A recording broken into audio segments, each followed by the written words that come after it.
In this video, I'm going to go through all things conversion tracking on Google Ads. If you're running ads for a Shopify store, you're going to want to watch this video. I'm going to talk through the importance of robust conversion tracking on Google Ads, why nothing else matters if you don't set it up correctly, how to set it up correctly, and then the 3 cardinal sins I see on nearly all audits I carry out that leave me absolutely flabbergasted as to how people are running Google Ads accounts. So without further ado, let's get into it. So starting with the importance of conversion tracking, I cannot overstate this. Every other video I have on my page, anything else, search campaigns, shopping campaigns, Google Merchant Center, Performance Max, YouTube, it does not matter if you don't set this up correctly. And the reason for that is without proper conversion tracking, not only are we flying blind as the advertiser, but the machine, Google itself, is also flying blind. Conversion tracking tells us if a purchase has occurred. So if somebody clicked on our ad and then subsequently completed a purchase, that's important for us to know because it tells us whether our campaigns are working or not. But it's also important for Google to know, particularly when we use Google's automated bid strategies, because Google needs to get positive and negative feedback as to what's working and what's not. If we don't have conversion tracking set up correctly, or if we don't have it set up at all, which I also see, how is Google going to learn and how are we going to learn? And ultimately, you're just wasting ad dollars. You may as well be lighting it on fire.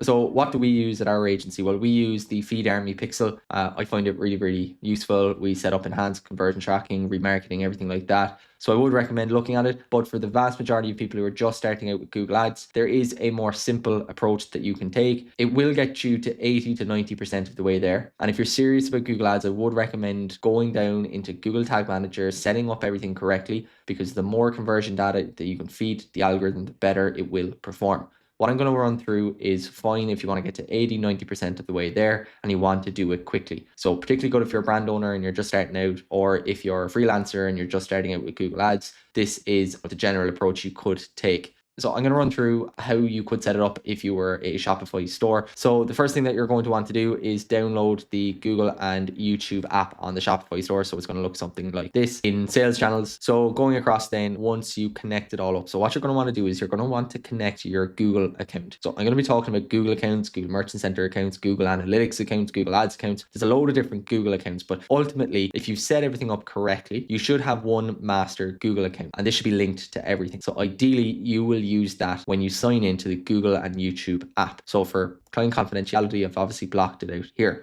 When we do that, then we will be able to connect some Google products to our Shopify store. The first is Merchant Center, and I'll talk a little bit about that in later videos. But the next one here is your Google Ads account. If you have a Google account and within your Google account, you actually own or manage a Google Ads account, then when you see this here, there'll be a drop-down menu and that Google Ads account will come up. It will either come up with a number or a name. Select that Google Ads account. And in doing so, you will automatically import Shopify's API conversion actions. So then you'll be able to see the conversion measurement is on. You'll want to make sure things like enhanced conversions are on, your Google tag is firing, things like that. But when you connect Shopify to Google Ads using the Google and YouTube app, you will import all of these conversion actions into Google Ads. And it's really, really handy. It's really quick. You might not see them firing right away. You might have to wait a day or two. And obviously you'll have to see conversions coming through. So if you're a Shopify store and you're not selling any product at the moment, you won't see them firing. But if you are, you'll just need to wait maybe a couple of hours for that first purchase to fire and come through. You will recognize it as the Google Shopping app purchase. This is how you know it's the Shopify API conversion action. And that's brilliant. It'll be set to a primary action. You'll have an add to cart come in there, begin checkout, page views, view items. So that's if someone actually views a particular PDP. Then search. So if someone uses your nav bar to search for something on site, you'll see that here too. So the good thing here is that it will import not just the conversion value, which will be measured here, which is 136,000 in this instance, but it will also show you the number of conversions as well. So the number of purchases carried out. If you are already using Google Ads and you've set up a conversion action either manually using Google Tag Manager, or you have imported a conversion action from GA4, for example, it's really important that you look and make sure that in your purchase conversion action, there's only one primary conversion action. And the reason for that is double counting conversions. And I am going to talk about that now in just a moment. So, like I said, you want to make sure that enhanced conversions are turned on. That gives you slightly more conversion data. I don't need to go into too much detail about that. If you are a beginner, just know that you really want to have enhanced conversions turned on. And then going into a really important concept in Google Ads, one of the most fundamental principles that you need to be aware of is the difference between primary and secondary conversion actions in Google Ads. So, starting with primary conversion actions, these are used for bidding optimization and they also show up in your reports. Really important. So if you're an e-commerce business, your primary conversion action, the thing you're working towards, ultimately on any ad platform are purchases. Your secondary conversion action, they're used for observation only. They don't affect bidding. So think of things like your ad cards, begin checkouts, page views. If you're an e-commerce store that maybe isn't getting a lot of purchases, then you can use these to see, okay, how well are my ad campaigns working to get people onto viewing products, to adding to cart, beginning to checkout. So you can actually have a more comprehensive look at overall performance if your purchase, volume is quite low. The issue arises when you have primary conversion actions set up across too many different actions, or if you have secondary actions that are marked as primary, even though they shouldn't be. So you need to be familiar with how to change these from secondary to primary or primary to secondary. In order to do that, you're going to click into the conversion action itself and you're going to land and see this: details, settings, diagnostics, web pages. You're going to want to go into settings, and under settings, you're going to see a few different things: conversion name, the value, the source, your attribution windows. But what you're looking for is your action optimization. You need to make sure that this is set to the correct optimization strategy. So either primary or secondary. So primary if it's a purchase action that you care about, secondary if it's every other action that isn't your main focus. As I said, your action optimization, primary action is used for bidding optimization. Secondary action is not used for bidding optimization. It's used only for observation.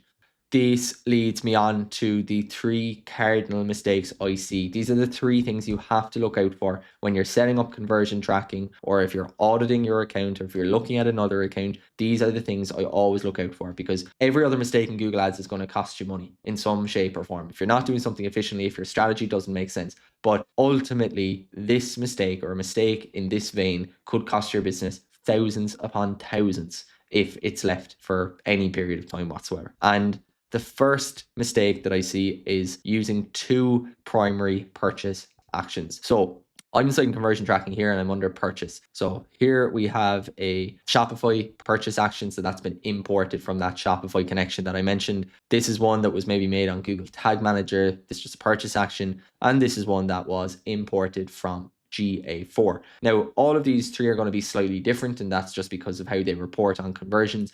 So the conversion value might differ a small bit. But the important thing here is that there is one of these set to primary and the others are set to secondary. But I will often see this and it makes my stomach drop when I see it, because I know I have to tell someone some pretty bad news, is that I will see 2 primary conversion actions. So say in this instance, the GA4, instead of being set to secondary, is also set to primary. So that means when we go to look at our revenue, it will count the figure for this action here, and it will add it to the figure for this action here. So we'll have twice the revenue, twice the ROAS, and the numbers are all double and they all look twice as good as they actually are. Now, sometimes this can be an honest mistake. If you're running ads yourself, it's very easy to fall into this trap. You can connect GA4 or Shopify. You mightn't have thought to consider looking at your conversion actions, and maybe you just forgot about it for a few weeks and you thought, oh, performance is quite good. This is great.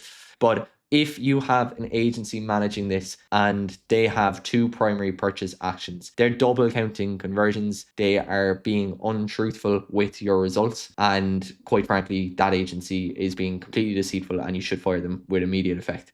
That is one of the 3 cardinal sins. It's probably the worst one that I see, but it's one that I would really make sure is not present inside in your ad account. Next up then is definitely not as bad, but still not fantastic, and that's using GA4 as your primary purchase action. And the reason for this is that GA4 underestimates Google Ads conversions, I would say about 20% on other conversion actions such as a Google Tag Manager or even the Shopify conversion action. This isn't a good thing. It means less data for the algorithm to optimize, so performance is going to suffer as a result. Again, it's not as significant a mistake or an error as in the case of your 2 primary purchase actions, but it wouldn't be something that I would recommend having inside your Google Ads account. You're much better off having an alternative conversion conversion action, either from Shopify, as I showed earlier in the video, or Google Tag Manager and setting it up directly through that. Then the last thing I would say is having something like add to cart or begin checkout or any other non-purchase action set to primary. If you're an e-commerce store, you should be optimizing for one thing, and that should be purchases. There are some instances where we optimize for micro conversions, and micro conversions are lead indicators like add to carts or begin checkouts, things like that. It's in very select cases. It's particularly in high ticket Google ads where a product might be 10, 15K. We might be able to get enough conversion volume through to use things like smart bidding because the algorithm needs that conversion data. If we're only getting 8 to 20 conversions a month, when we're not really able to use that as well as we'd like. So in some instances, we're optimizing more to get people to add to their cart and then maybe remarketing really heavily. But that's a very nuanced case. It wouldn't be the case for 99% of advertisers. So what I would say is make sure to set these to secondary. Don't have them as account default goals. When you're setting up all your campaigns, set them up with purchase as your primary conversion action and optimize for purchases ultimately if you are an e-commerce store.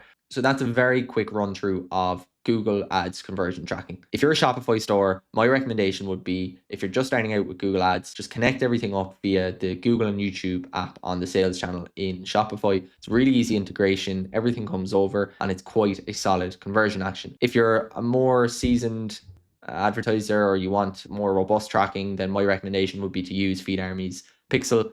Whatever purchase action that you decide to implement or whatever conversion action it is that you go for, you have to avoid those cardinal sins that I mentioned, such as double tracking or using GA4 as your primary action or having multiple non-purchase actions set to primary.